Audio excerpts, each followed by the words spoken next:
et l'injection. Pour sa 9e allocution télévisée depuis le début de la pandémie, Emmanuel Macron a fait deux principales annonces relatives à la vaccination. Tout d'abord, les Français âgés de plus de 65 ans devront recevoir une dose de rappel pour pouvoir encore bénéficier de leur passe sanitaire, une mesure qui prendra effet le 15 décembre.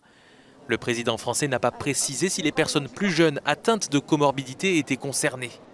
Deuxième annonce, les personnes âgées de plus de 50 ans vont être incitées à se faire de nouveau vacciner très prochainement, sachant que le taux d'incidence a augmenté de 40% en une semaine. Plus de 80% des personnes en réanimation ont plus de 50 ans. C'est pourquoi une campagne de rappel sera lancée à partir du début du mois de décembre pour nos compatriotes âgés de 50 à 64 ans. Le président français a également fait des annonces concernant les retraites. Sa réforme est enterrée car les conditions ne sont pas réunies selon lui.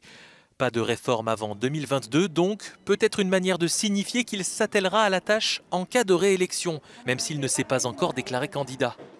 Emmanuel Macron estime qu'un report de l'âge de départ à la retraite est tout de même impératif pour préserver le système de solidarité entre les générations. Enfin, sur le plan énergétique, le locataire de l'Élysée a confirmé son annonce du 12 octobre dernier de poursuivre le développement du nucléaire. De nouveaux réacteurs seront donc construits, mais en parallèle, les énergies renouvelables seront mises en valeur pour atteindre la neutralité carbone. C'est l'objectif fixé à l'horizon 2050.